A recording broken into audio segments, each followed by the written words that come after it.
Que va-t-il se passer lors du retour de Jésus? Voilà une question à laquelle nous aimerions bien avoir une réponse.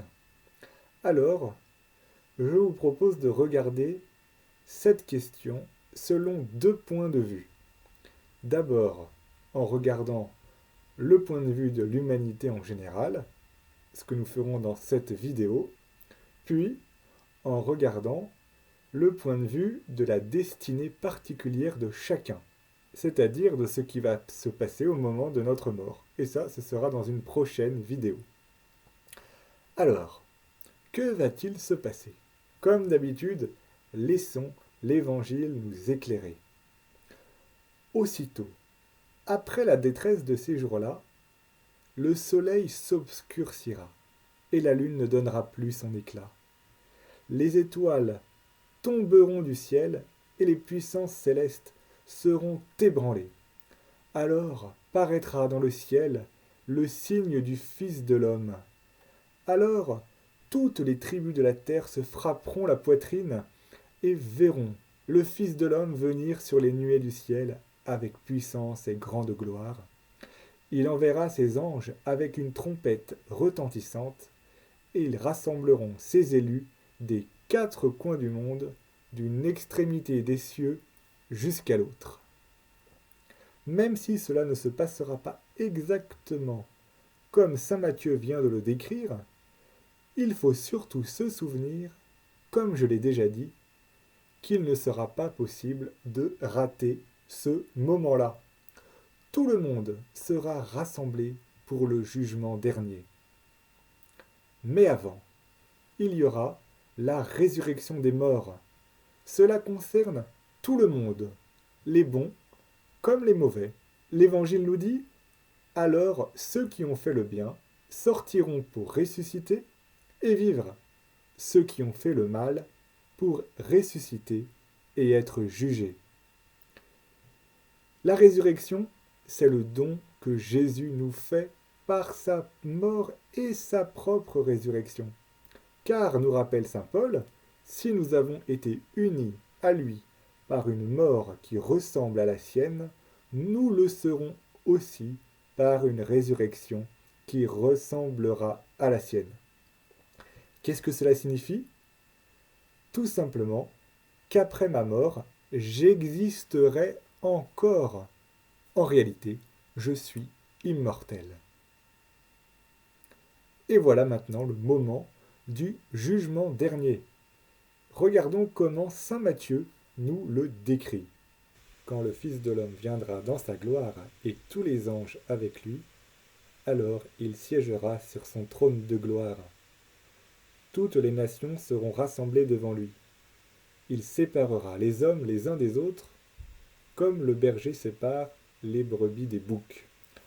Alors, si vous vous souvenez bien de l'histoire, chacun se demande, mais Seigneur, quand est-ce que nous t'avons vu avoir faim, ou quand est-ce que nous t'avons vu avoir soif? Et alors, Jésus leur répond, Amen, je vous le dis, chaque fois que vous l'avez fait à l'un de ces plus petits de mes frères, c'est à moi que vous l'avez fait. Nous voyons donc que Dieu nous juge selon l'amour que nous avons donné aux autres. Mais en réalité, ce n'est pas tout. Nous sommes aussi jugés sur la façon dont nous nous plaçons face au fleuve de la miséricorde de Dieu qui emporte tout. Qu'est-ce que cela signifie? Que pour être sauvé, il faut se placer devant l'amour de Dieu comme devant une grosse vague et se laisser emporter pour laisser Dieu vaincre le mal qui est en nous. La vraie question, c'est: te considères-tu devant Dieu comme son fils ou bien comme son esclave? Le livre de la sagesse nous rappelle: car eux, tu les avais éprouvés en père qui avertit, mais ceux-là, tu les avais punis en roi inexorable qui condamne. En réalité, c'est nous-mêmes qui nous condamnons lorsque nous refusons de voir Dieu comme un Père miséricordieux. Quand nous sommes comme le troisième homme de la parabole des talents, celui qui en avait reçu qu'un seul, et qui dit: Seigneur, je savais que tu es un homme dur. Tu moissonnes là où tu n'as pas semé. Tu ramasses là où tu n'as pas répandu le grain. Mais si nous nous abandonnons à Dieu et à son amour, alors c'est sûr que nous serons sauvés. Mais veux-tu être fils de Dieu ou l'esclave de Dieu? Et enfin, il y aura la rédemption de l'univers, qui sera libéré du mal causé par le péché de l'homme, et qui va alors retrouver son état, son éclat même, et sa beauté originelle, telle que Dieu l'a voulu. Saint Paul nous le rappelle. En effet, la création attend avec impatience la révélation des fils de Dieu. Car la création a été soumise au pouvoir du néant, non pas de son plein gré, mais à cause de celui qui l'a livrée à ce pouvoir. C'est le mal.